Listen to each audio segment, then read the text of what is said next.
हमारे पड़ोसी देश नेपाल में कुछ ऐसा हो रहा है जो बहुत ही दर्दनाक है और इसलिए हमारे अटेंशन की उस पर काफ़ी आवश्यकता है। पिछले कुछ सालों से नेपाल की government corruption, land grabbing, bribery और तरह-तरह की इल्लीगल स्कीम्स की एलिगेशन से ग्रस्त थी। बार-बार ऐसी न्यूज़ आती जा रही थी, अवाम सुनती जा रही थी शांति के साथ या ऐसा लगा गवर्नमेंट को कि सब कुछ शांत है, करते रहो।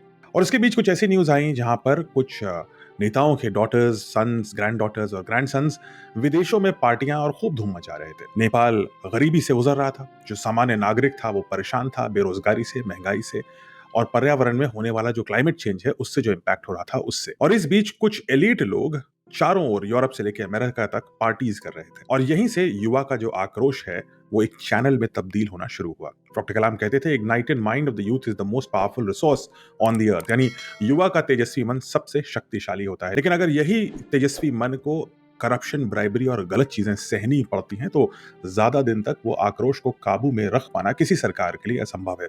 और नेपाल की सरकार ने यही लेसन बहुत ही डिफिकल्ट वे में अब सीखना चालू किया है। शुरू में जब प्रोटेस्ट चालू हुई तो नेपाल की सरकार ने उसे इग्नोर किया, उसे बच्चों की कहानी की तरह साइड में करने की कोशिश करी। लेकिन प्रोटेस्ट ग्रो करती गई और देखते ही देखते दसियों लाख लोग सड़कों पर नेपाल के अलग अलग शहरों में थे। इसके बाद सरकार ने युवाओं, स्पेशली जनरेशन जी के ऊपर एक बर्बरता का कदम उठाया और उन्होंने 16 सोशल मीडिया चैनल्स को एक साथ बैन कर दिया। उन्होंने कहा कि ये सोशल मीडिया चैनल में ऐसी न्यूज़ फैलती हैं जिसकी वजह से बच्चे भड़क जाते हैं, तो यही बंद कर दो। कम्युनिकेशन चैनल बंद करना एक तरह का इंसल्ट था युवाओं का जो दुख, दर्द और आक्रोश था। लेकिन सरकार तब भी बाज नहीं आई। सरकार ने अपनी आर्मी और अपनी पुलिस को अपने ही नागरिकों के खिलाफ गोली चलाने के लिए आदेश दे दिया। नेपाल में आज भी नेपो किड और नेपो चिल्ड्रन के हैशटैग सबसे ज्यादा ट्रेंडिंग है। ये क्या दिखाता है? ये दिखाता है कि युवा चाहे किसी भी देश के हों, अन्याय नहीं सहेंगे। उनके ऊपर बर्बरता करके, उन्हें बैन करके या इग्नोर करके आप उन्हें चुप नहीं कर सकते। उनकी बात आपको सुननी पड़ेगी। वो आपके वोटर्स हैं, आपके देश के नागरिक हैं।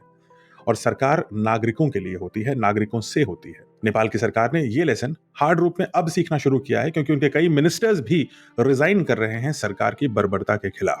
ये स्टोरी अभी डेवलपिंग है, लेकिन भारत को इसके ऊपर नजर रखनी क्यों आवश्यक है?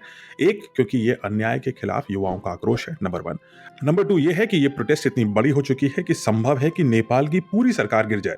और इसलिए भारत के लिए ये एक पॉलिटिकल और डिप्लोमेटिक इशू ऑफ इंटरेस्ट है, क्योंकि नेपाल हमारा पड़ोसी मुल्क है और हम ये अफोर्ड नहीं कर सकते कि कोई विदेशी ताकत जो हमारी एडवर्सरी है, हमारे विपरीत है, वो नेपाल में पॉलिटिकल गेम करे। मुझे आशा है कि नेपाल की सरकार इसको हाई हैंडेड और एंग्री अप्रोच की जगह कंसिलिएटरी अप्रोच लेगी और अपने ही यंग सिटीजन्स का ध्यान रखेगी, उनको नुकसान नहीं पहुंचाएगी और उनकी बात को ध्यान से सुनेगी, क्योंकि उनकी बात में गलती नहीं है।